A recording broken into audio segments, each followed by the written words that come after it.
we're in the dreary darkness era of because Illinois is the same basically. Yeah, for sure. It's supposed to snow this week, or is it? No. Oh no! I'm like, come on, guys! It's yikes. I don't want that in my Still life. in the 70s in California. Oh, yeah. All right. I pay for it though. that's true. And that's the show. And that's the show, guys. That's it. That's just throw in my desk. Return the desk, walk out. Your weather's nicer than mine. Yeah. I don't like that.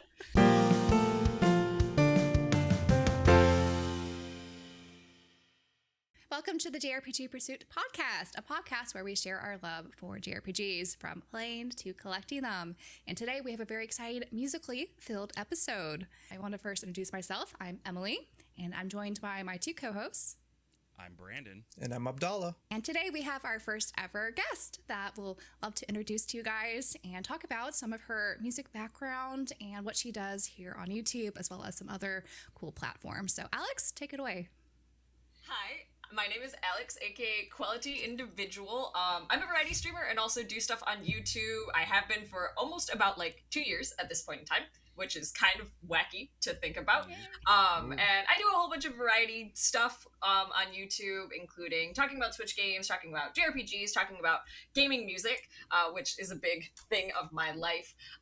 And also just a big fan of gaming nostalgia. It's a really big part of who I am as a person and my overall experience with gaming. So that's a little bit about that side of things. But in terms of music, I also went to school for music. I have a bachelor's of arts in music, and I'm a private music teacher. I teach the flute, one of the best instruments in my humble opinion. But so I do that. I also have a background in arts administration and just a general music background. It's always been a part of my life. I was your generic band kid for a very long time. And I'm very fortunate that I've been able to make a really awesome career out of that and being music adjacent in everything that I do. So video game music has always been a huge part of my life too. So it's great to be able to combine these loves and talk about it with you guys. So I'm so excited.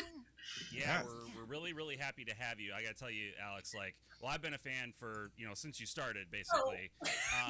But, when we were starting this podcast, I remember months ago, we were talking about the possibility of guests, and I think you were the first name probably that came up. It's like we have Alex actually. on. We're gonna talk about music at some point. We gotta ask Alex if she'll come on. So we're really glad that that's finally happening, and we're doing this. So welcome. Yay! Thank you guys. I'm so excited. It's truly been the highlight of my week and a half since you asked me, and I was like, yes, this is the best. This is so exciting. So. Yeah, music is great, and it's why I think a lot of us enjoy JRPGs in particular, because there's some great music to be had. So we thought we would kind of start by going over some questions, maybe. Which one do we want to start with? To ask Alex and our feedback. Abdallah, why don't you kick us off, and we'll just kind of springboard into some discussion.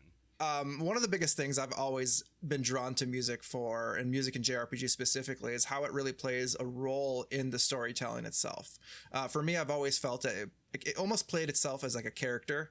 It kind of summarizes the game for me in itself. When you look back at a game, you kind of hear a song and it makes you feel a certain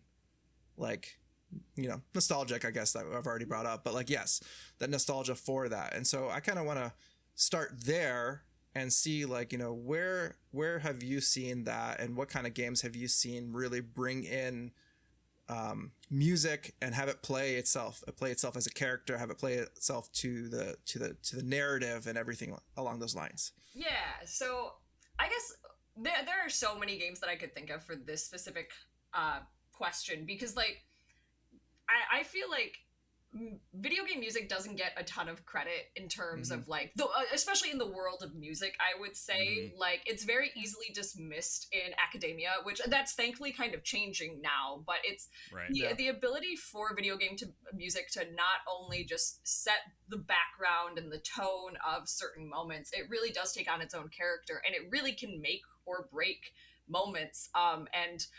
One example that I thought, which I was like, I need to make sure I talk about this game and its soundtrack at some point in time today. is Live Alive, which might be a bit of a cop-out because so much of that soundtrack is so dedicated to specific characters and timelines and areas like that. But that is one soundtrack that every time I think about it, it's just like, oh my gosh, everything just fits so well.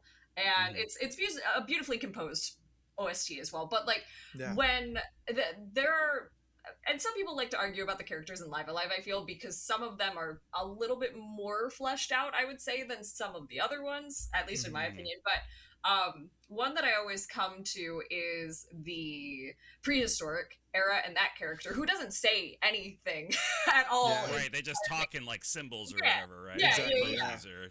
Yeah, and just like grunts, but like the music of that part of the game is conveying the tone of the story, and it's really the driving force behind the narrative there, because otherwise you don't really get a lot from the characters themselves, which I think is really interesting, and I think it's kind of a really cool idea how they made that work so well, because I feel like regardless of a lack of dialogue and only like the occasional little emote or like facial change of the character, like the music was really how you gauged the emotion and how like it's just it's also just really fun music in that part of the game. It's super fun, but like that kind of sets it apart from the other stories too, where I'm wondering now that you bring up that aspect of the prehistoric era, and you have like a silent protagonist in a way, because we just had an episode on silent protagonists, and I'm curious now if the music score or something in some of those games that have, you know, just such emphasis on silent protagonists, if that's also something you've noticed. Yeah, for sure. Like, I think character themes are a really strong aspect of games, especially with silent protagonists, because otherwise you don't really get a good read on their character. Like, oh gosh, what's a good example? It's not really a character theme, but one of my favorite silent protagonists, just because I like the character design, is I'm a big Byleth fan, to be honest. Even though the giant super eyes on female Byleth are they're a little much, but she's in my heart, you know. But like the eyes emote emotions. Yes, that 100%. That's why you need them big. Exactly.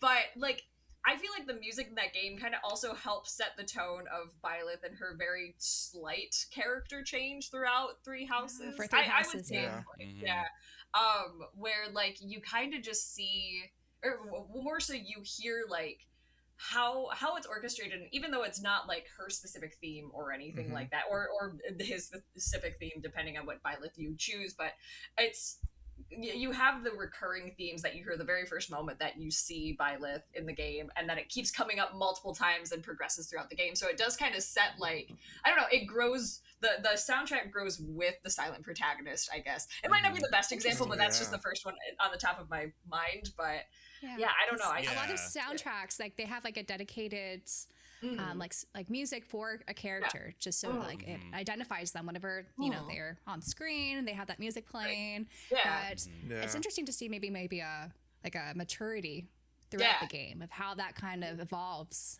with their soundtrack. It's their signature, but also grows with them. 100%. Oh man. So when we're thinking about, like, you know, and I like that you started with Live Alive, because you know, I'm thinking as you're talking about the music kind of helping to carry that that prehistoric story, because there's no dialogue. Like, you know, if you need a musician to do that, like, you almost can't do better than Yoko Shimomura, right? Like, she's just like she's the person you go to for that kind of thing. So I mean, Yoko Shimomura can be on the table as well, but I'm just curious who some of your like favorite composers are especially in the JRPG space. And if you like, if you don't know somebody's name, like the soundtrack or the game score is fine too, but like Yoko Shimomura is obviously a brilliant composer, but any others that stand out to you? Well, yeah, definitely Yoko Shimomura. She's like top tier, like number one for sure. But Yasunori Nishiki is also definitely up there. I'm a big fan of the Octopath soundtracks, like those are to the extreme. So, so definitely those two. And then one that I think is honestly kind of a little underrated, and maybe it's just because I played this game this year, but I stand by this soundtrack 100%, is Go Shina, who Harvestella. Sorry, I was hoping somebody would say it so I didn't have to. Hey, Branden, stay there. Yeah. But yeah, like, cause, oh my gosh, when I was like kind of compiling my games and stuff and like my soundtrack, like I put that on. Just even the main theme, it was like, oh man, it's too good. It's too good. So definitely, like, those would be some of my big ones for sure in the JRPG space specifically. Yoko Shimomura has been like one of my idols since middle school, basically. Definitely a big influence, even though I have no composing chops. I'm just gonna put it there on the table. I was good at music theory, but you try to take a song out of my head, it's not gonna happen. There's nothing there. So I'll sing little songs, but I can't write any of them down. But like, she was definitely a big inspiration of like, I want music to be more a part of my life, and just how versatile her writing style has always been, and how it's so interesting because, and you get this with composers too, they all have very specific characteristics that you can kind of maybe see throughout their writing a little bit. Like they don't try to be too obvious, but with her, I mean, she's got things like Super Mario RPG, Parasite Eve. Like, what? That's crazy. But do you remember what your first Yoko Shimomura game was? Ooh. It might have been Super Mario RPG, but I don't know. I really don't know. That, I mean, technically, Street Fighter 2, I guess, was mine. Okay, I know she did the music for the arcade version of that. Right. But I wasn't thinking about game music. Yeah, she's a genius. But I didn't notice the music that much in Street Fighter 2 just because I wasn't paying attention to it at the time. It's really good. Like, if you go back and listen to Street Fighter 2 soundtrack, it's like brilliant work. But I think mine was probably also Super Mario RPG for her. Yeah, and for me, like, oh, man, I just still remember when she did. I mean, it's around the same time, I think, as Parasite Eve. Right after Parasite Eve is Legend of Mana. Yes, 100%. That soundtrack is gold. It's so good. I remember it because, like, that was my favorite. Like, that's like my best memory of that game.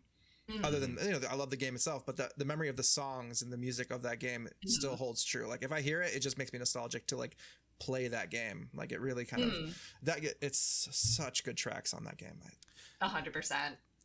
And this may segue us to another question we had prepared for Alex, and that was comparing and contrasting the classic JRPG sound in the 8-bit era and 16-bit era to what it is now, and kind of any sort of trends you may have noticed or things you kind of wish composers would maybe bring back in modern JRPG music.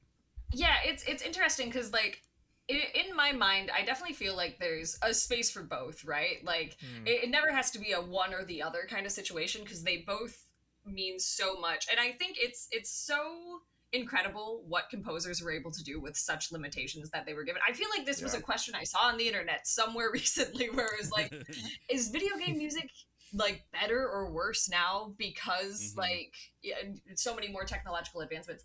And I just think it's different. But for me, I especially really love that era of video game music because it has that inherent nostalgia to it.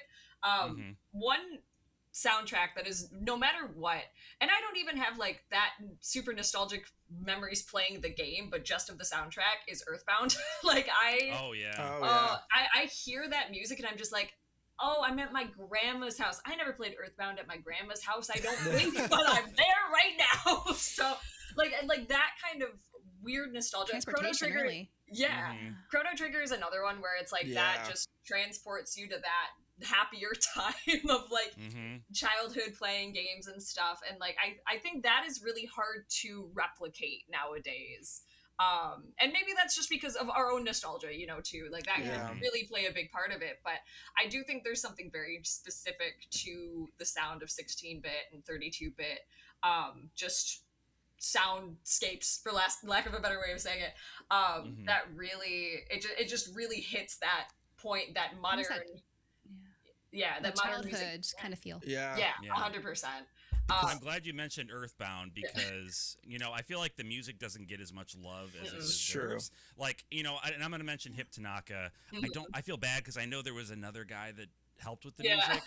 I don't remember his name. I never know his name. But like Hip Tanaka, you can tell when it's a Hip Tanaka song because it's weird as heck. Like, it's so weird, but it's like so interesting. Like musically, it's all over the place, but like it's structured, and he knows what he's doing. Like you listen to the music in the original Metroid that he did, and you don't think of like game music, like beautiful game music, when you think of Metroid. But like the crazy things he was doing in that game, and in like Kid Icarus, like the opening level of Kid Icarus, like, I get goosebumps still. It's like ethereal almost. It's just like he was doing stuff in this with these limitations that, like, you know, there's something really special. You're right. There's something really special about that when they had to work within that. And I like you said, it's not better or worse in the modern era. It's different. But it's not, you know, and the cool thing about it, I think, is that, you know, there are so many indie games coming out where, you know, composers are working in self-imposed limitations, to fit a certain style or whatever. And like that breeds more creativity, right? For sure. You have set limitations. You have to solve problems in an interesting way and be a little experimental. Yeah, absolutely. Love all that. For sure. Well, and it kind of like, just as another kind of thought to it too, like 2 soundtracks that kind of remind me of that too, where it's like, in the modern age, right? We have so many indie developers and also indie composers, but also like other more modern, bigger games too that are still kind of, I think, trying to emulate that same kind of feeling, even with different orchestration. Like Octopath is another really good example of that, where I really found that was like a mind-blowing soundtrack when I first listened to the first Octopath OST, because it was what I envisioned, like, all of these soundtracks from my childhood sounding like, but it was already orchestrated, and it was like, whoa. That's exactly it. I had that exact same thought playing Octopath, and like, I'm glad to hear somebody else vocalize that, because Yasunori Nishiki, and this is something I also like about Goshina, is they write game music as if it is game music, but they're still using beautifully orchestrated pieces. Like, you know, they're fully orchestrated, beautiful pieces of music, but they're still written as though they are game music. And one of the things that I struggle with, and I'd be curious to hear your thoughts on this, is when game composers shift from that sort of game music style to writing what could just as easily be a film score for a game. Like, one of my favorite composers is Yasunori Mitsuda. Love him. But after like Xenogears, Chrono Cross, he, you know, started composing a little bit differently. Like a large portion of the Xenosaga Episode 1 soundtrack is very film score. Like, and I still like it. I love the soundtrack. But I feel like it doesn't hit the same way, right? It doesn't have the same feeling for me, and I'm just curious how you feel about that those 2 different styles. It's very interesting, because like, I do think that like the movie score aspect of things can fit into a game and still feel kind of gamey. Like Xenoblade, I feel, is kind of in the middle almost, where it's like you have these very cinematic moments and very cinematic sounding moments too, but then you have your more silly kind of themes too that are very game, very RPG like. But I do think it's something, also as a personal taste, I would rather have more memorable kind of sounding tracks versus like wide open, like heavily composed kind of things. But like, again, I feel like there is a place for both of them, but I think especially in bigger titles, I feel like that's where a lot of them lose points in terms of soundtracks for me, is they're not memorable because they're just trying to be big. And I think that kind of says a lot about games right now sometimes too, is they're just trying to be big. And it's one of those things too where it's like, listen, I can't necessarily blame the composer, because like they're just trying to get that bag, you know, like I get it. Right. They're doing their job. They're doing what they're told, you know. And like they're working within those limitations too, because that's kind of what I think a lot of them are being asked to do, is like, how can we make this more cinematic? How can we make this on the level of like, you know, Star Wars level John Williams composition kind of situation, which I wish there wasn't so much of that. I don't think it's like ultimately going to ruin more gamified soundtracks in the future, but I do think we're going to see a lot more of that as time goes on, unfortunately. But maybe it will take on a personality of its own too. I feel like it's almost too early to tell sometimes. Like, I don't know. What's the future gonna be like for music? Gaming is such a new medium still. Yeah. So it is. That's totally fair. It is. On the flip side, though, I've noticed there's some soundtracks, like you mentioned, Branden, how like Street Fighter 2 wasn't that memorable for you when you were playing. So I'm wondering if there's a lot of also intention to make some of the soundtracks just fade in the background and just not be obtrusive to the player. So it kind of helps with the immersion on that kind of level than being distracted by the soundtrack itself and its epicness, for example. Yeah, it's like Legend of Zelda. I was just Breath of the Wild, Tears of the Kingdom kind of perception of like it has a soundtrack, but it kind of just fades in and out, and it's a lot of just like it's there to build atmosphere. Very chill. And rather than trying to be its own character, like going back to the first question, it's is like appeal to it, I think. Yeah. I think a lot of open world games tend to do that sometimes. Yeah. I can see that. The Witcher 3, though, I feel like had a pretty Witcher 3 is epic soundtrack. Oh yeah. Especially certain moments. CD Projekt Red likes other to be. open world games, I could see how they have it a little bit more quieter. I feel like that combination, like it depends on the circumstance, right? It depends on what they're trying to do. For sure, yeah. I think there are definitely moments, even in the most like typical JRPG, where you want the music to not necessarily take center stage.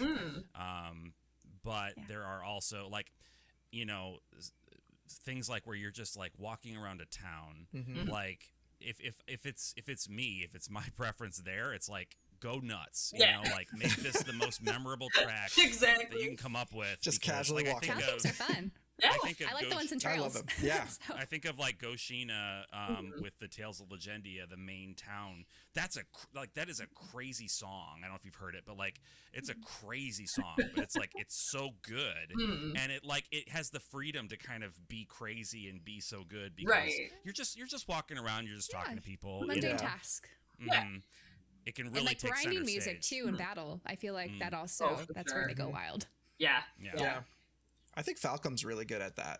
Like they're good at like creating soundtracks that are very JRPG, very video game-esque, and they're good at fading like songs into like the background, like where it's not like too noticeable, but then it switches over to like a theme song where you know it's like a moment is happening, right? An emotional moment. So like they're really good at playing to the emotion, but also kind of being in the background and just having fun with it.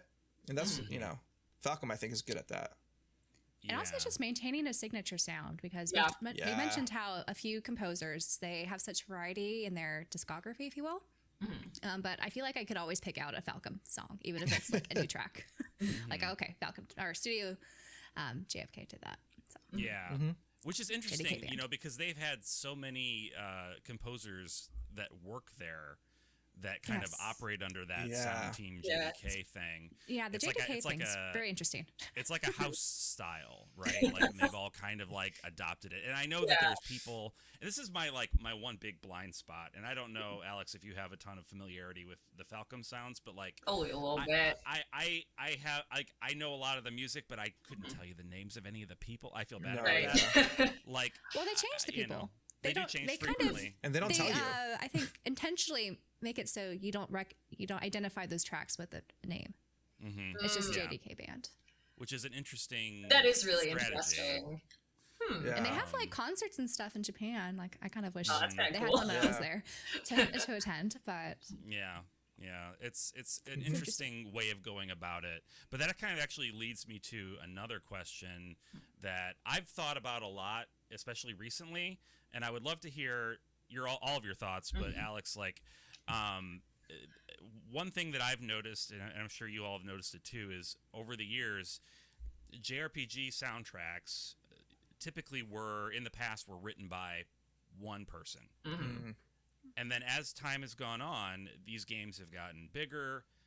Frankly, a lot of the composers are just getting older, right? And they don't have as much energy. So like they're bringing in teams of people. So you'll get Yasunori Mitsuda on the Xenoblade Chronicles 2 and 3 soundtrack, but also 2 or 3 other people who are contributing to the soundtrack as well. It looks like Nobuo Uematsu is probably done self-composing the entire soundtracks now. He's going to still write game music, still contribute, but like not by himself. What do you think of that? Like, have you noticed a difference in, like, because I'll just tell you my initial thoughts on it is that like there's a certain level of cohesion that I feel like sort of goes away when you bring in multiple voices into the soundtrack. And that's not necessarily a bad thing, right? I feel like it could be good or bad. But I'm just curious, like, your thoughts on that sort of more recent thing that's been happening. Yeah, it's really interesting because especially like coming from classical music background where it's like, yep, all right, time for the Bach semester of school where it's only Bach and everything he did or his sons did or just anything like that. So it's very interesting to see because this also isn't just happening in games either, but this is happening in all sorts of mediums as well, where it's bringing in multiple composers and not even just like composing just different aspects of a soundtrack, but some even bigger pieces are being constructed by multiple different composers and finding ways to make all of these different ideas work. And I feel like it is definitely weird. Like, it's a big change, and I do wonder if we'll see kind of like the lines either blur more and it will start to kind of sound like, oh, this has to just be one guy, you know, like this is just it. Or if it really is going to, like, we're going to have these distinct sounds. And on one hand, I think in order to spread the workflow out, I think it's a cool thing that they're able to do this. And I think if things are communicated effectively in composing, which again, composing, I can only talk about it from the not self-doing it standpoint, but just knowing many of my friends who are composers and stuff like that and write music. But like, I think it's not impossible to make a coherent OST where it does sound like one person, but at the same time, I do wonder how much it actually limits the individual creators or composers' creation in that way as well.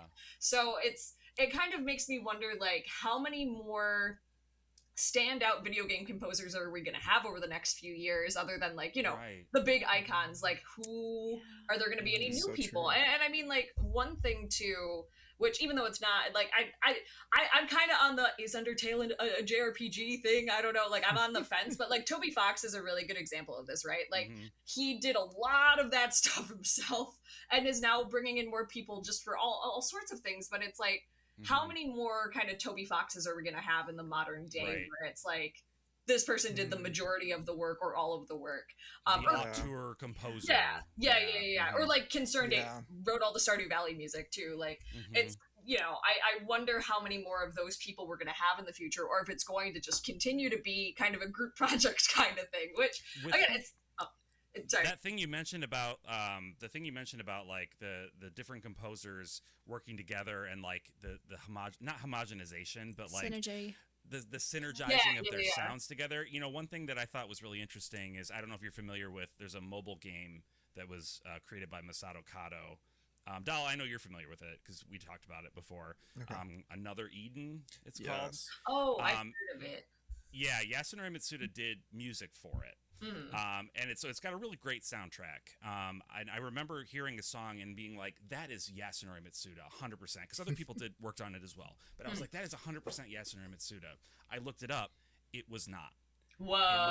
It was not. It was a lady who works for him, works at his studio. So it's like an apprenticeship, right? An apprenticeship kind of thing.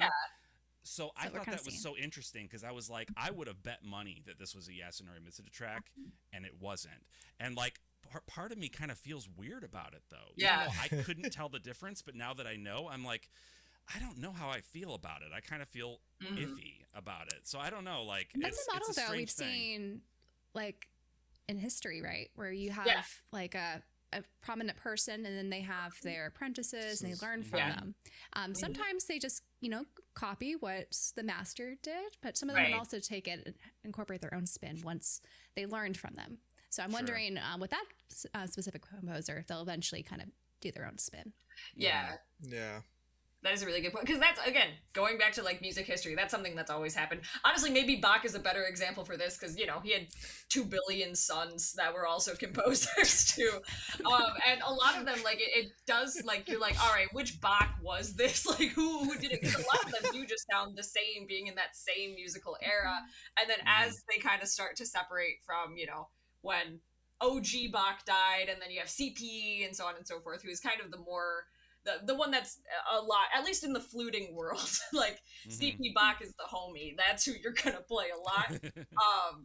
Sometimes, unfortunately, but yeah, and like as he kind of started to go on his own, you kind of see that. Or even like later Romantic era, like you have a lot of composers who yep, studied under this guy, and then went to write like something that the prior composer couldn't even imagine writing in their time. So there's always like kind of that musical family tree. So I do wonder if it's going to be kind of similar to that too, where it's like eventually they do kind of set out on their own and adopt their own musical style. But it's hard to almost think of that now because of how much I think, you know, especially again, bigger game studios are looking for that specific kind of sound or that specific kind of vibe. So it's, I wonder, I just wonder how much creativity might ultimately be stifled, for lack of a better way of saying it, I guess. Yeah. And the more team approach they're taking on because of how much more ambitious a lot of the projects are, I could see how you're going to have just more of a variety of things that maybe sound a little bit less creative than when, you know, in the era where you had smaller games and a master who was just, you know, the head of the compositions and stuff. You're not going to have that much of an identity. It just becomes a music factory of sorts. Music factory. Yeah. You see that with a lot of things. Like I follow K-pop, and that's what it's become. It's like a factory. You have certain companies and teams that they just pump out the same sort of sound for different groups. Putting out a product and all that. It is. Right. Yeah, I mean, I don't feel like we've gotten there quite yet with game music, fortunately. No. I don't know if we will. I don't think we will, honestly. Hopefully. I hold on hope. Yeah, maybe if they're more mobile games, I could see that. Yeah. When you like step away from the big the big studios, especially, like I think anything goes at that point. Yeah. Although surprisingly, like I said, like I was blown away by Another Eden. It's just it's a mobile game. Like the fact that the Honkai Star Rail is so soundtrack, good. I think is great. Star Rail is beautiful. Like there's some amazing work even being done there, but like. Yeah, it's really interesting how how the landscape has shifted so much, and I don't know, like, what does the future even look like? Who knows? Who knows at this point? And Alex, because you are an expert at the flute, I'd love to hear your take on the flute being incorporated in a lot of JRPG soundtracks, specifically Xenoblade Chronicles 3. I want to hear your take on that and expand upon that, because I know you had a video on your channel talking about it a bit, so if you could share that with us, that'd be wonderful. Oh yeah, I am thrilled. So I like it's not that flute was ever like vacant from like gaming soundtracks, but I really do feel like the past few years everybody's starting to realize that like the flute is very versatile in what we can do. Xenoblade 3 is a wonderful example of it because it's so heavily involved in the story as well, which when the first trailer that they showed the flutes off, I was like, yeah. You must have lost your mind. Me too. I don't even play the flute. I don't play any instruments on the record. It was a wonderful moment. Yeah, it was so exciting. And then again, like one of my favorites of the entire soundtrack, aside from the oh gosh, of course I'm blanking on the name of it now. The big flute one where it's the duet when they're sending off song. Yeah, that one is phenomenal. I can't remember the name of it. It's beautiful. Yeah, it's super gorgeous. But the Kevis battle theme, which is just butt kicking, so good the entire time. And it's just ripping flute solos, and it was even a little bit before that for Xenoblade specifically. I mean, like flute has always kind of been in the Xenoblade soundtracks. Like it was really heavily used in 2 a lot of the time. Which is great. But also one that really took me away was in Future Connected, the battle theme, it goes by a different name in 3, but that, oh my gosh, that one was like, jazz flute, we're using extended techniques here? What the heck is going on? Like, it's so great. So it's been really, really nice to hear it. And like, again, flute is one of the oldest instruments in existence. You could make it literally out of any material, like, and you would just have a flute. So the fact that not only are they using like, you know, your traditional concert flute in a lot of situations, they're using things like wooden flutes, more traditional flutes, the shakuhachi, all of that kind of stuff in game composing and stuff, as well as, which is one of my favorites, the alto flute. We've got some bass flute going on in different soundtracks. It's phenomenal because it adds such this like a very specific timbre to like pieces of music. One that isn't JRPG, but one in more recent times that really took me by surprise is the Colgera boss battle in Tears of the Kingdom, which is a huge piece of music because it has different phases for each phase of the boss battle, but the flute just keeps coming in constantly, and it's like you have a heavily used piccolo part, heavily used concert flute part, and a heavily used, I don't know what kind of wooden flute, that's a blind spot there, but big wooden flute solo. And like, I won again, just because I'm a flute nerd, I was thrilled. I was like, I can't focus on battling right now. Like, what do you want me to do here? But just hearing it used so much more heavily is super exciting. You also see it with other instruments too. The soprano saxophone, people love using the soprano sax, which is hilarious because that instrument is not fun to play. But I know too many saxophone players and I love them all very dearly, but the soprano sax is very difficult to make it sound very good, because it's a saxophone. It's complicated. It's yeah. If it's not played right, I feel like it can be a little grating. Yeah, 100%. 100%. So that one's been up there a lot. Oboe is another instrument that is used all the time in game music, especially for like sad themes of love. Those are like the two things you can bet your bottom dollar there's going to be an oboe in there. So I don't know. It's a much deeper sound to it. I like it. Yeah. But I don't know.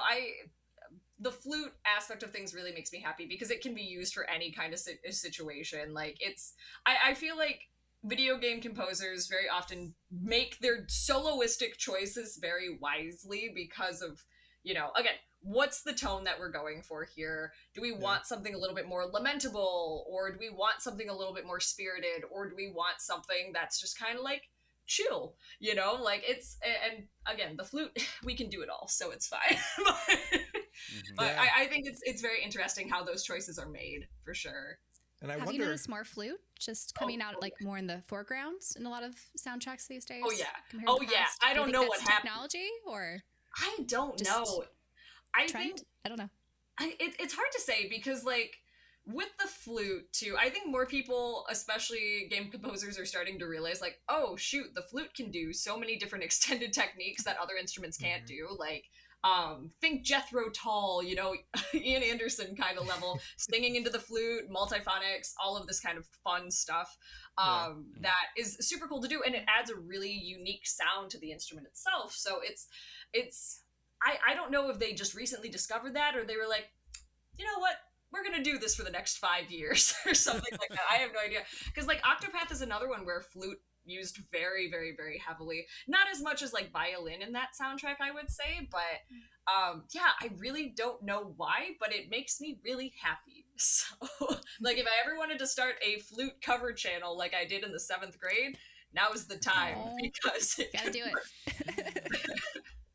Or pull it out for your variety streams. I think that exactly. I'd be all for that. What are your thoughts on, I guess, more synthetic sounds in soundtracks? Because we've been talking a lot about the flute and some other, prominent instruments that you can find like in an orchestra. But I do feel like there's a lot of more synth kind of coming out in soundtracks these days. It's really tricky for me because like if I'm given the choice between an orchestrated soundtrack versus a synthesized soundtrack, I'm usually going to go with the orchestral. But yeah, and it's not to say that like synthesized soundtracks are bad by any stretch of the imagination. It definitely comes to personal choice, but I also feel that like I'm trying to think of a really heavily synthesized sound. Again, not a JRPG, but a good example of this, Astral Chain, is like very heavily electronic. It's a JRPG. Yeah.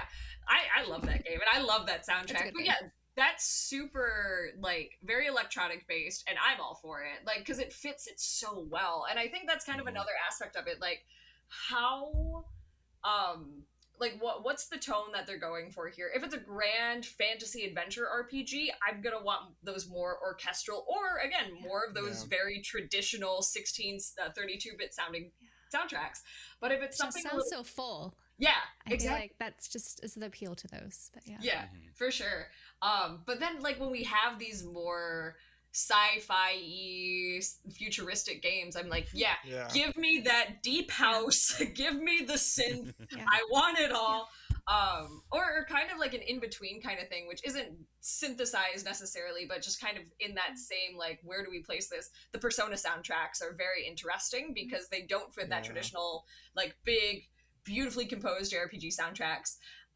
but they're very jazzy, which I think is incredible because I really do think Persona 5 opened the eyes of so many people to jazz, which is so funny to me. I think it's true. Amazing. And it just got nominated, one of their tracks, right, for some award recently. Yeah. Did it really? 8-year-old song. What I didn't play Persona. I don't know the song name, but I saw that somewhere.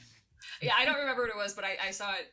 I saw something about it. But I just started Persona 4 Golden like last week, so every morning I've been listening to the P4G soundtrack, just bopping around, and I'm just like, yeah, this is living. This is this is how we go. That's a real treat right there. Yeah, it's so nice. But yeah, so I think it's really interesting. And again, both have a place. My preference will always go to orchestral / live music in general, just recorded right off the bat like that, as opposed to the synthesized ones in the modern age. Again, like it's hard when you're talking about older games because it's like they didn't have that. they couldn't just record the sound. But yeah, so that's kind of where I'm leaning on there. It has a place, but like if we're talking in terms of Dragon Quest or something, because I think Dragon Quest 11 you could swap between the two of them on the Switch.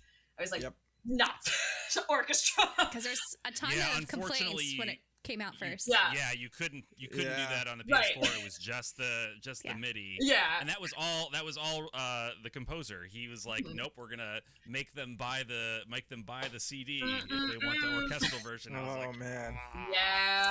Yeah. Gosh darn. But yeah, no, he passed away. I shouldn't speak ill of the dead, but now I was gonna say something too. But he did die a couple years ago. But yeah, like it's it's beautiful, like hearing those songs, because especially speaking of Dragon Quest, like he joined Enix as he was a composer, and he was already like a well-established composer of music at the time, and I guess he like wrote them a letter and was like, hey, I really like your video games, and they're like, hey, we really like your music, do you want to make music for our video games? And he was like, okay.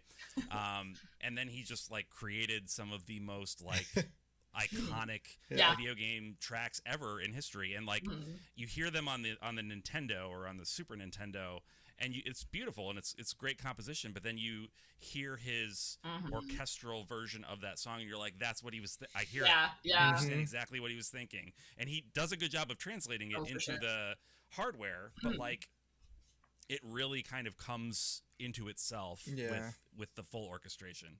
So let's move into we have a few tracks that we want to play and talk about.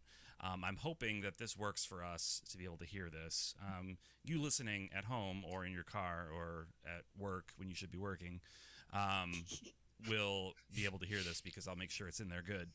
So this particular song, like, it's like, I love the chill kind of vibe that comes in. It's not it's a big piece, right? Like it's an important part of the game. But, and it's incorporating a lot of the themes from earlier in the story, right? Yes. And that's something I love that they do at Falcom, is like, they build upon it. They build everything, sequentially over the game and over the arc too, and over the whole series. You get this building of themes on top of each other. And, oh man, it's just like, I don't know how you coordinate that. I don't either. Honestly, I think what this track does really well is like the beginning part just kind of makes you feel like you're waiting. It's like there's a lot of emptiness to the sound. Like it has like that like little like, the bits of melody that's coming in, the pauses, and then so you're waiting for it to hit. And so it does a really good job of like keeping you like anticipating the next. Yeah, it's engaged the entire time because it doesn't get boring. Yeah, I mean, I'm bopping my head the entire time, and like I don't know the context of this song at all, but I'm just like, wow, this is a bop, and like, it kind of keeps building to like, when's it gonna hit that point? But then it just keeps getting more interesting, and like, it's just. But I'm also like, I'm fist bumping in the club, like this is great, this is so fun. Yeah, we should make one of the, how they have those silent clubs where everyone wearing headphones. Yeah. Like this is us right now. This is us. Just bopping silently in our rooms. We are vibing to this song. This is the podcast now. I like it. This is what it's turned into. I love it. You know, I wish that I could. I don't know enough music terminology, Alex, to be able to like identify this properly. But there's something that is present in particularly Trails music that is like a suspended chord that resolves in either not always into a minor, but resolves in an interesting way, and you hear that in, I would say, a majority of Trails songs. Okay. It's like it's become a signature. Yeah. Oh, that's element kind of fun. music. I like that. Cause So you hear it and you're like, oh, that's a Trails song, 100%. Like, oh, that's cool. Let's see if it happens here, if I can point it out. But it's like, it's like such an interesting. It's so distinctive too, and I can't quite put because it's not just a simple resolution of a suspended chord, like or a sustained chord. Sustained is what I meant. I don't think I meant suspended. I got what you meant. Yeah. Yeah. So I wish that I could like figure out what they're doing exactly because it's such a distinctive thing in their music. Man, I'm interested. And so interesting with Trails though. Like I feel like every arc has a distinctive sound, but it sounds similar still. Like they're still like for every arc, they're still building upon their sound and making it evolve over time. That's really cool. I don't know if you want to try the Crossbell song I had selected, just as a contrast because it's a little bit different than this one, but also similar. I don't know.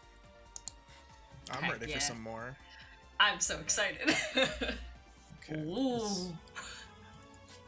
Yeah. Inevitable Struggle. I mean, it's, you know, a lot of people put it up as a favorite. Yeah. It's like one of those songs that I always get goosebumps at like a certain part. Tell me if you think you know what the part is when you get to it. And it's like, I don't even know how to explain it. It's just so. Yeah, and this track is from the Crossbell series. Okay. It played on other of the games too, though. Just it does show up. Twist. Yeah. Sometimes. It's like inevitable struggle. Okay. Yeah. That's the whole theme with Crossbell. That's they're fighting true. for their city. They're constantly struggling. It's inevitable all the They're time. constantly struggling. It's true though. Man. Break through the barrier. Yeah. Sorry. That's like the beauty of Reverie. Once you get to that, is seeing. Oh yeah. See, the convincing of me to play these games is starting really like all you have to do is show me a good planting soundtrack the and I'm seed like, in. So. all right. That was our ulterior motive. And I think you'll love the Sky games because there's a lot of harmonica and like kind of flute sounds. Oh, I like that too. Soundtrack. So you'll have to play the remake coming out next year. Yeah. Oh, I'm excited. Oh my gosh. Yeah, this one in particular reminds me of music by the group Jam Project. I don't know if they. I'm trying to think. Big anime opening band. Okay. But they also have done music for games too. Like they sang the One Punch Man opening theme. That's a big one. That's okay. Yeah. A lot of mech anime too, but it's very like it just has that vibe to it. It's like wow. It's fun and sure. upbeat. Yeah. It does have that vibe, like very anime. I think that's like Trails. The Trail series in general does have a very anime style like soundtrack sometimes, because I mean if you look at every intro to every Trails game has an anime cutscene, like anime intro cutscene, kind of the same way an anime does. It gets a little bit of criticism for being a little too anime, but That's fine. No, I love it. I think it's fun. I love anime. Those people just don't like to be happy. They're not cultured. They're only happy when they're miserable. So true. I'm sold on this that song. one. Like, there's it uses these like synth choir sounds. Yeah. Just, Okay. Like, make it feel so like like it's just lifting you off the ground. It's very 80s synth. Yeah, for sure. I really like that. Oh wow, It's such it's a fun happening. track. I'm getting more interested. And that's the thing about like Trails as a whole, their Internet with three soundtracks. Trails fans. Yeah, like By the way. the Trails soundtracks. Sorry, we'll try not to drive you insane. They're so hype. Like a lot of their songs, like they do such a good job of like hyping you up, getting you emotional, and they play around with a lot of like electronic music, more classical music, things like that. So like it's a cool variety. And their soundtracks are so like they have so many tracks. So you'll always find something that you love. Sweet. The thing about Trails music, at least this is the case for me, is I notice the music way more after I play the game and I sit down with the soundtrack and listen through it. And like I recognize, oh yeah, I remember the song from the game, but like it has an even greater impact for me after I've experienced the game and then go back and listen to it again. Yeah. Like just not even like from my memories of the game, but just like experiencing the music of the track. Like the musicality of it is more impactful to me after I've put the game behind me and I'm just listening to it on its own. For sure. I feel like in a way it transcends video game music because it's something you can listen to without playing the games and still feel like a connection to it. For sure. Yeah. Well, and that's how like I have picked up a lot of games is by hearing their soundtracks before ever playing the game. Like, I mean, Persona is a huge one for sure because I will vibe to that music all day long. But another one is Bravely Default. Like I still haven't played any Bravely Default games that I own, but the whole reason I picked up the first one is because of the final battle theme. And I'm like, well, that's kind of a big spoiler, but at the same time, it's so good. So I'm like, well, I guess I'm going to play this game now. Yeah, especially that first Bravely Default with the special battle tracks, like when your characters transform, or I forget exactly what happens, but every character has a unique battle theme. And those songs are just so freaking good. Yeah. Oh my gosh, it's so good. So I was going to drop in, I'm just going to share one. I'm going to drop it into the chat right now. Yeah. And I feel like, we did mention Goshina, but I want a little more Goshina love. So this is from Harvestella. We can't have an episode without mentioning Harvestella. Yeah. So this is excellent. This is Castle of Illusion. And to me, this is like maybe my favorite song in the game. I don't know. It's up there. And it's the only song, to my knowledge, in that game that you only get to hear for a limited time. Yeah. I don't know if you recall this, but it's the dungeon theme for the castle. And then after you beat the castle, whenever you go back to it, which you have to a few times, it's a different song. Yeah. And I'm like, why would you do that? Why would you like do this away? every other dungeon has the same song. This song changes, and it's still a good song. Oh, but it's for like sure. not this one. Yeah. This song is amazing. It really is. This combination of like shredding electric guitar and like the flute comes in, you know what I mean? Yeah. Like, it does. But yeah, no, the moment you said Harvestella, I was like, it's going to be Castle of Illusion. I know it. It's like I predicted it right now. No, this track is phenomenal. And I think it's kind of, as you were saying, it's a perfect mix of what a lot of Harvestella's soundtrack is, which is that hard rock, crazy guitar solo, just ripping it there, and then wonderful, I would even say more like kind of folky instrumental music a lot of the time too, like which I think really kind of ties in with the world itself. And I love it. The thing I love about, I'm getting shivers. Like at the end of before it loops, like it incorporates everything. It's got the choir, it's got the electric guitar, the flute, the orchestra, like everything comes together and just like explodes. And then the song loops, and then it starts over. I just like, what? How do you write that? How do you write that? I don't understand how There's you do such it. restraint to it because I feel like sometimes when you have too many elements, it's like too many cooks in the kitchen, right? So it gets a little overwhelming and a little bit more difficult to listen to, but this is very pleasant. Yeah. Goshina is the expert of like having a lot of elements but showing restraint with them. Like the Tales of Legendia soundtrack is maybe an even better example of that. Like those are some of the busiest songs that I've heard in video games, but they work in a way that I don't think most composers would be able to pull off. It's really interesting. Yeah, there are very tasteful choices made with the orchestration and how things are leading into one another, and also not just how they're building into like themselves musically, but how it would be perceived that things are kind of being built into the game itself and how you're interacting with things and going through these moments too. It's very very well done, and it takes a lot to be able to do that too. So it boggles my mind. There's like a minute 55. It just kind of goes from like the choir into like this heavy bit, and then it just mutes, the guitar in the back. It's kind of like goes to the background, and then the violin comes in very heavy, like just louder and more like pronounced, and it's so good. It's just like a 15-20 second like little portion of that, but it like does a good job of just cutting that, like, because like you said, it gets that crescendo of like all these things putting together, and then it just kind of dips down again, and it kind of just plays this like really little fun little such a good track. It's like, oh my god. Anyway, yes. Wow. There's any other reason to play Harvestella, it's for the soundtrack. Literally, yeah. Yeah.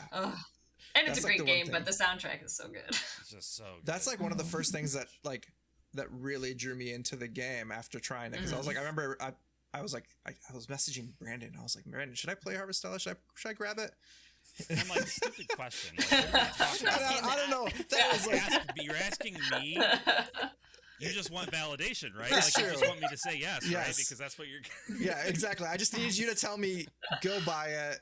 Yeah. Just go pay the money and go buy it. And so like I bought it, and the first thing I noticed like right off the bat is that like the music what sold me on the game itself. Like it was just so good, and everything else is it's great as well, but like the music really, like it shines in that game. Yeah, the things that he does in that soundtrack, this is the last thing I'll say about it because we want to move on, but the things he does with the vocals in that soundtrack, like you heard it some in Castle of Illusion there, but that very distinctive vocal sound, and I don't know if that has a name, but it's like I love that sound, and he incorporates it so well into so many different tracks. Yeah, it's just great. Yeah, it's very, because I know exactly what you're talking about. I don't know if it has a specific sound either, but it's very like I almost want to equate it to like some kind of like ancient, very like not even ethereal, but like just on a different plane of existence in a different time and space kind of situation. It's like it reminds me a little bit of like Uric chanting. I don't know if you're familiar with Uric chanting. Yeah.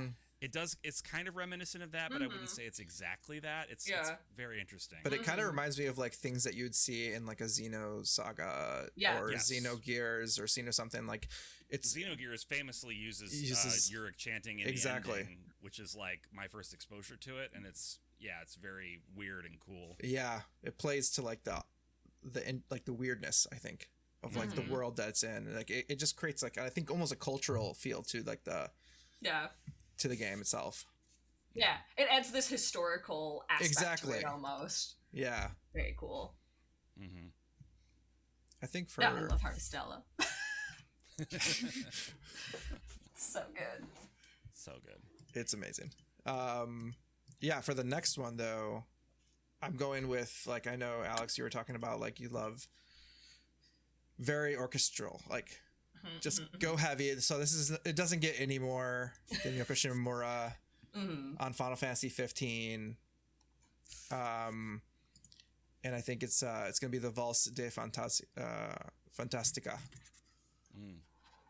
So that one I think takes me back. Reason I chose this one is kind of like to go full circle back to our first question of like character, and nostalgia. And you brought up Alex earlier saying like, hey, like when we were younger, these tracks kind of really implanted in our brains and made us feel like that nostalgia. I feel like this is like one track that did it like post being like as I became an adult. Like it's like a track that I distinctly remember. It takes me back to a time, and it takes me back to a time playing the game and an emotional like attachment to the game itself. And so that's why I chose it. Oh man. All right, let's go. Oh yeah. This is oh my gosh. Like there's so many good songs in Final Fantasy 15, but this is the one. The first one that always comes to mind for me. Yeah. I've never played this game, and this is like the song that I know, and it is just gorgeous. This takes me back to the days when I was, road tripping with the bros and, going on an adventure, sometimes crying, sometimes not. It was just, it's all over the place. And it really... Just crying and holding each other. Exactly. That's what we do. That's what you have to do. That's what bros gotta do. Yeah. Just the waltz of it all. Exactly. It's got There's that something about Final Fantasy waltzes that are just like so good every time, and I'm like, what is this? But it's so nice. I am partial to waltzes, I guess. Yeah. I mean, one of my favorite songs is Waltz Number 2 by there we go. Elliott Smith. Yeah. And there we go. So I don't know. It's just that timing really kind of keeps you. It's just fun to listen to. It hits that emotional, I guess, feel to it, and yeah, I love it. Yeah, and hey, I just got to an oboe part, which just further reaffirms my, you know, oboe. It's, I guess this isn't like, well, yeah, it's kind of not really sad, but it's also, I don't know. Regardless, the It's oboe. a bit melancholy. Yeah. Melancholy is a perfect word. Yeah. And it kind of like fits to like it starts off, the game starts off happy in the sense of like not happy, but like they're more like laid back as they're going on their trip, and it gets like progressively more depressing as they go further on their trip. And so that oboe hits and you're just like, oh, okay. Yeah, it's oh no. Oh no, it's an oboe. Oboe. Hearing this stuff, I'm like, I need to play 15. I know. Oh my god. Like this song makes me want to play it. I do too. I have it on my shelf. Well, I never played the like all the DLC and the new like the Royale version of it. So did you watch the movies and anime thing? I did do that. Well, at least you're there. Get to play through the DLC for reliving it. I don't know how. Is that a DLC that's easy to go back to, or do you have to kind of start from the beginning then? You have to. They're all separate stories, right? Like there are some that like take place in between, but like you can play them as long as you remember everything else. Yeah. Okay. Because they take place in between like what's happening in the game. Just sometimes characters like go off and then they show back up later without like giving you any context. No explanation. Yeah. Yep, they're back now. Yeah, they're just back now, and then things happen, but you don't know. But you're seeing the consequences. You're seeing. Well, that's the kind of the whole focus of 15, right? Is you're seeing all of these major world events play out from the perspective of this one guy.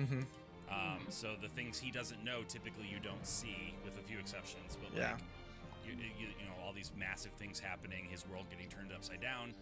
He is, and people complain about that as if it's a problem of the game. It's like, no, that's like the story they're telling is like, he's lost, he's, you know, on his own. He's got his friends, but like he's in this horrible.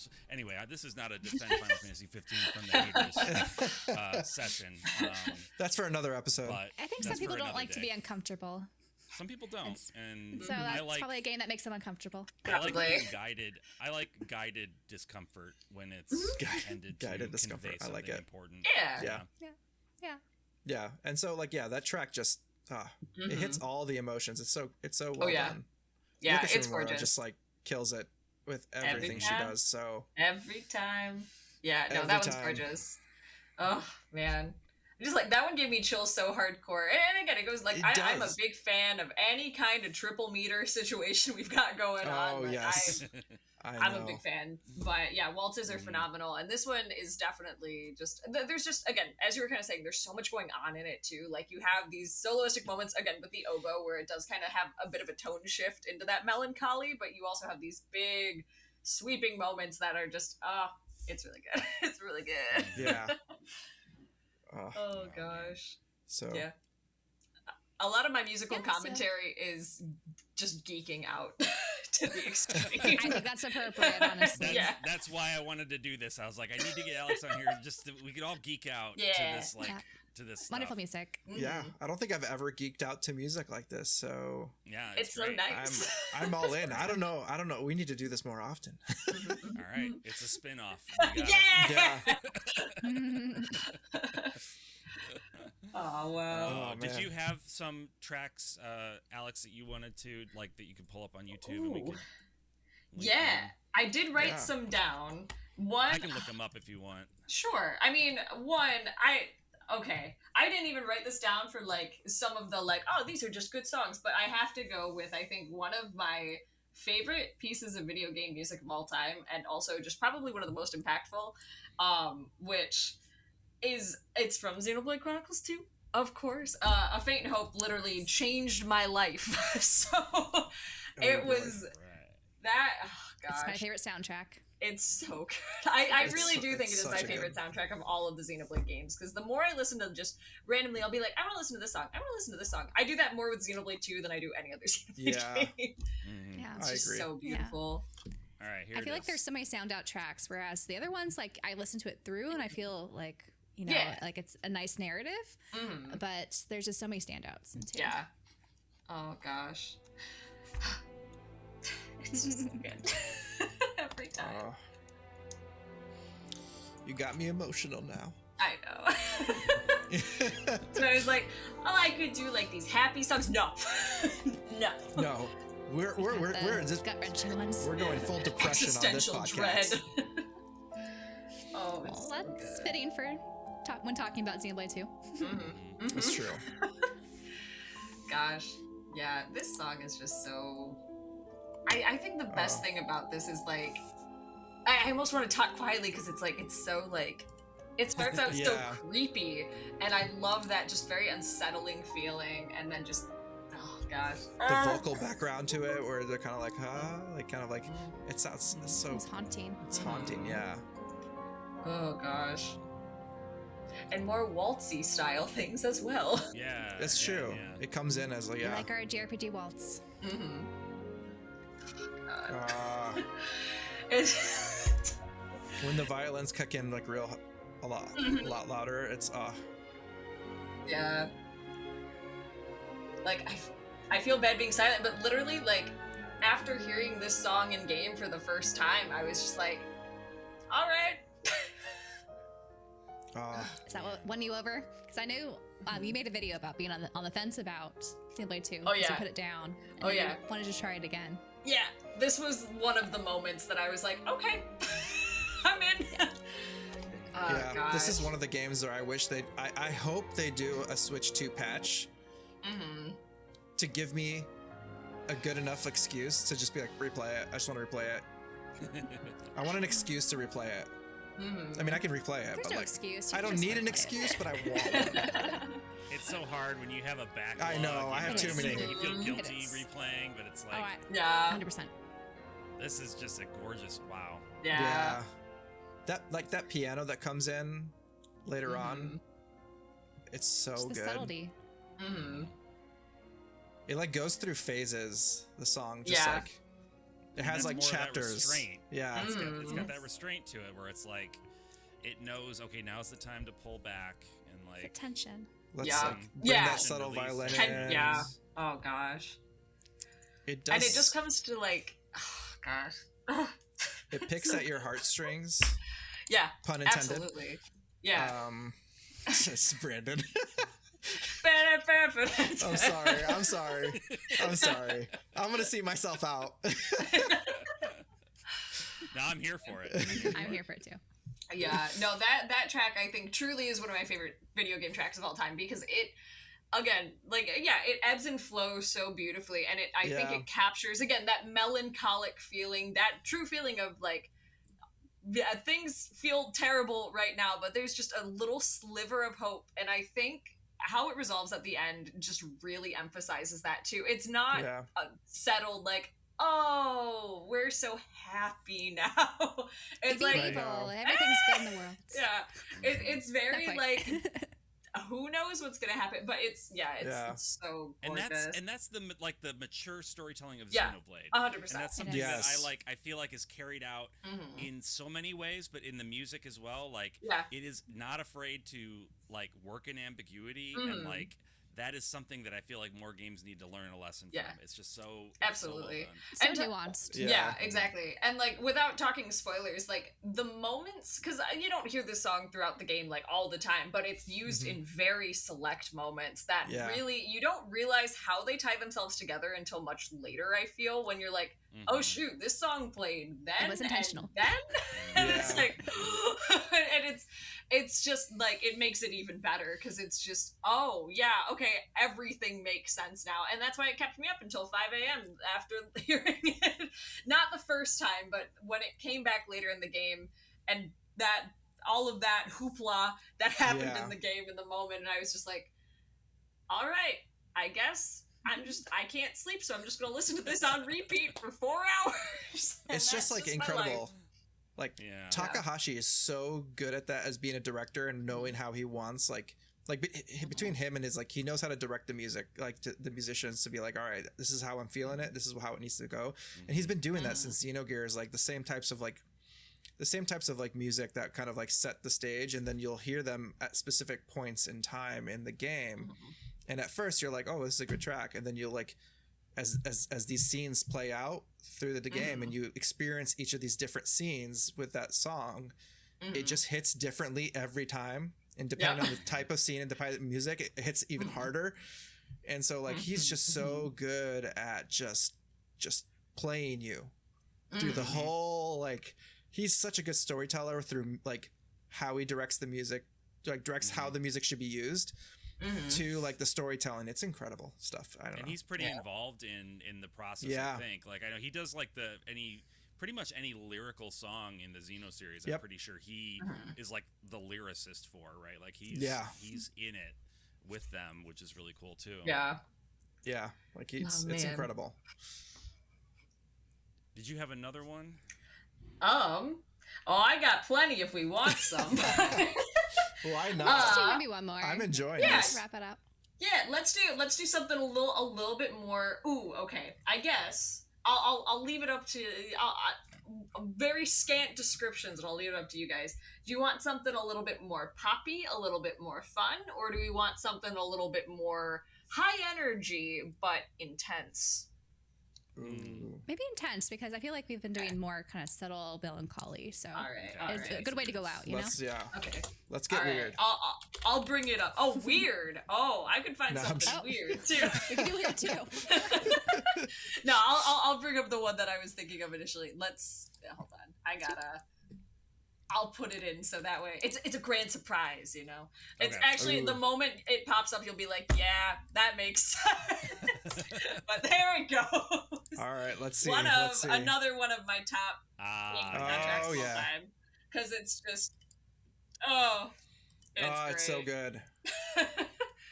Wow, yes. I think one of my favorite battle scenes of all time.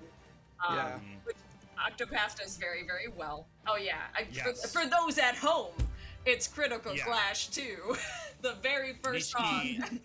Nishiki is a battle.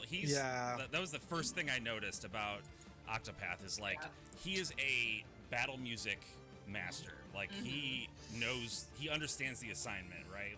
Which is great because you spend so much time in battles. You spend a lot of time in battles in Octopath. Exactly. So you need that. Yeah, and this one, the Critical Clash, it's used in a bunch of different boss battles throughout all the different character stories too. And I like the other Critical Clash, don't get me wrong, but this one, every time I was like, yeah, let's go, this is the one. Makes the grind fun, right? It really does. Well, and this was, I think, one of the very first songs they revealed in a trailer for Octopath 2, and the moment I heard that, I was like, is this gonna be better than the first one? I was like, the moment. And I think I actually do like the Octopath 2 soundtrack better than the first one, which I never thought I would say. Just because it took a lot of what I loved about the first one, and then took similar ideas but still made it fresh and new while also expanding the soundtrack by 15 songs. So I was like, this is great. It's already a massive soundtrack too. The first one was huge. It's massive. But it's great. Wow. It's so fun. Good. I don't remember, does Octopath 2 have the character specific introductions to the Critical Clashes? Yeah. Okay.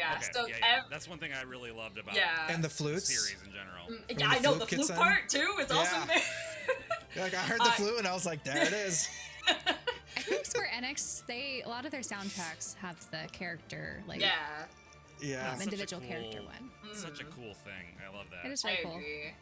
It's their themes. Yeah, it just makes it so much more of a personal experience for characters like this. And I know, a lot of people have, a lot of disagreements about, the characters of Octopath being, oh, not all of them are as interesting, or, they don't cooperate enough. But I really do feel like all of them having their own very, again, well-orchestrated character theme is so, it brings those characters to life a lot more, too.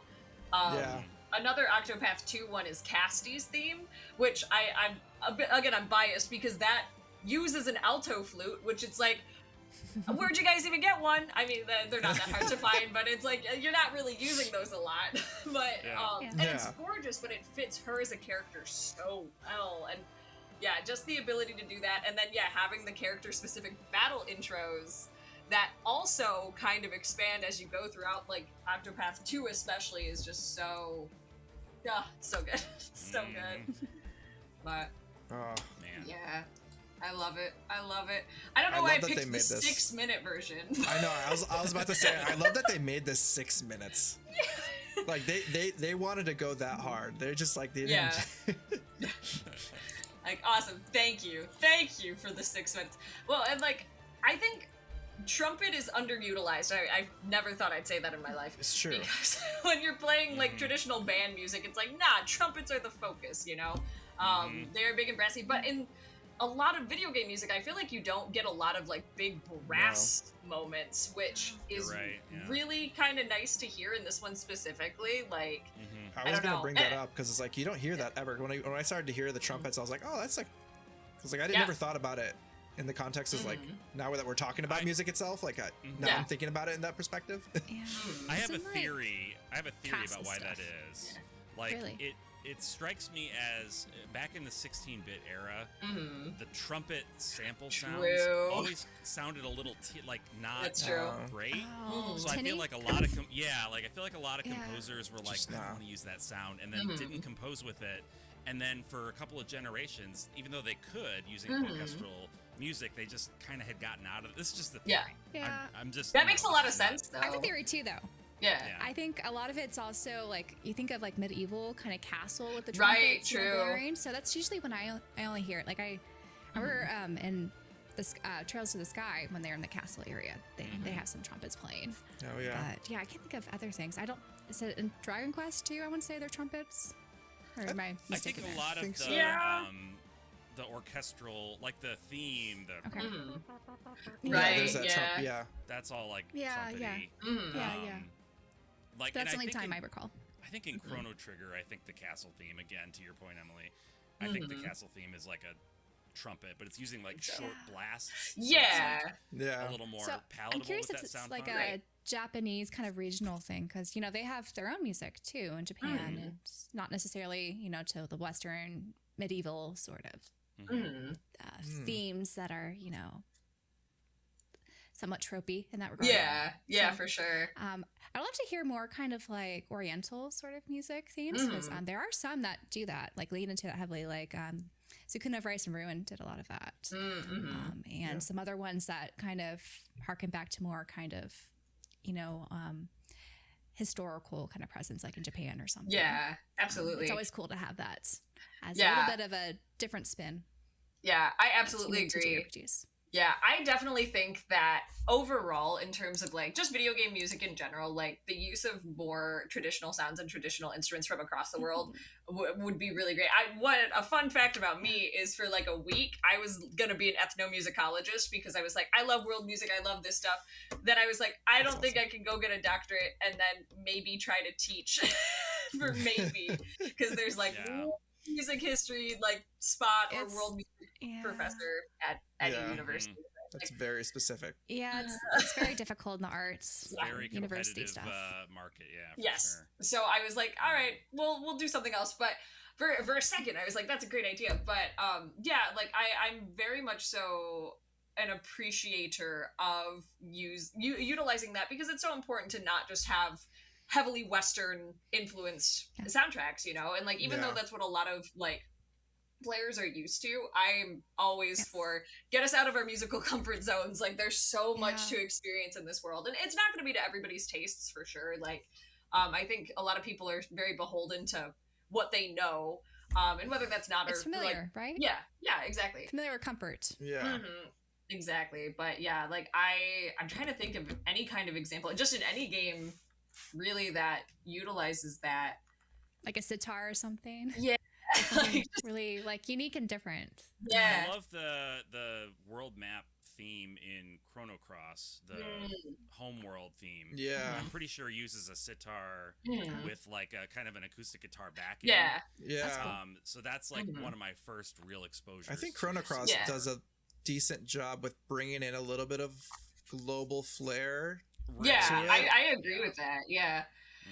And like it kind of goes back to when we were talking about the flute and stuff earlier. Is like flute is an old instrument that really has existed in pretty much most cultures, most big cultures around the world. Like that is a very consistent instrument that you see. So like you kind of get a little bit of that in a lot of soundtracks too. Again, with the use of more wood flutes. And just other types of not your commercialized Yamaha Steve concert flutes.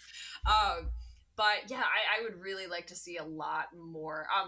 Another random one that I've been hearing a lot more recently are the tablas, which tablas are really cool little drums. They have a very unique sound. So you hear those a lot more often, but that's kind of like it.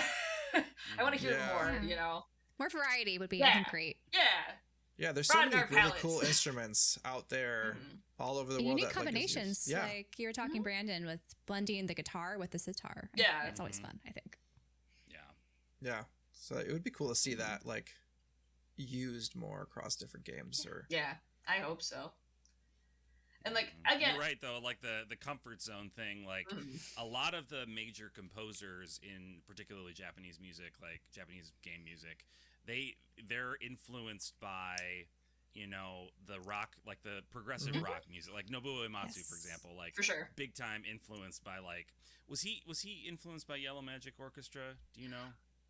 That sounds right, but I could be wrong. I think several of them were. Yeah. Rock is so big in Japan, so it doesn't surprise me. Were influenced by everything from the Beatles to like the Beach Boys, whatever. Right. You know, like what they grew up with. And so they bring a lot of that, but there are composers even still that are like taking chances. I think.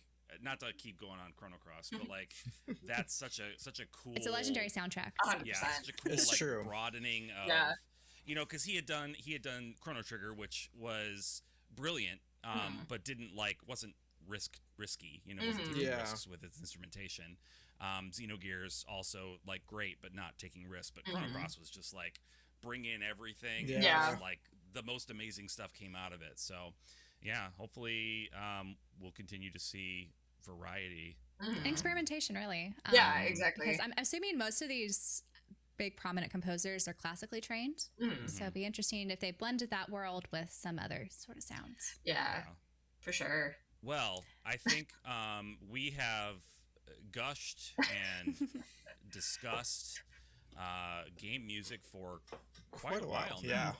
This is a beefy one. Even when I cut out some of the things that I need to cut out, I think this is going to be a hefty episode. But hey, you know what? We bring that to you all at home for free. You get to listen to it. It's just an extra helping of goodness for you. Right before Thanksgiving. We hope you all had a good time listening to this. At least as much fun as we had making it. I had a blast. I hope you all did too. I'm assuming you did. Everybody looks happy, so I don't know. Yeah. But yeah, let's I guess to wrap up, let's kind of share where you can find us on the internet. Alex, tell us where we can find you. Where should people look you up? You can look me up on the YouTubes, the Twitch, the Instagrams, all under quality_individual. And then if you want to follow me on Twitter, I'm quality_alex for some reason. I don't know why that one's different. But yeah, and again, lots of video gaming content. And just to clarify for our audio listeners, that's quality TEA as in sipping a cup of which I was doing for most of this thing. In my Twinings cup from London as well. So very, nice. Very tea. Very she is very, fancy very like tea. that. Such tea. So yes, quality_individual.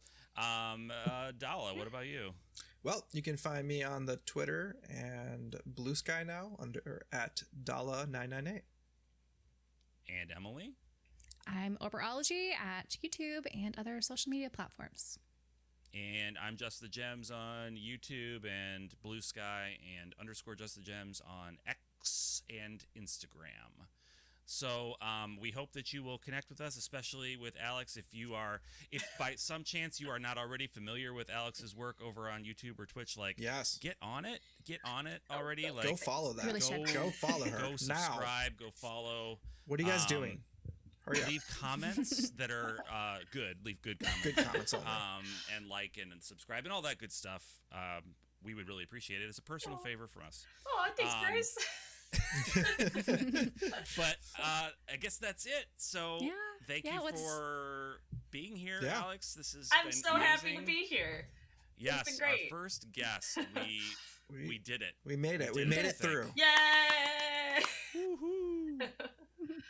All right. Well, yes. Thank you so much. And I guess until next time, we'll see you later. Bye. Take care, everyone. Bye. Bye.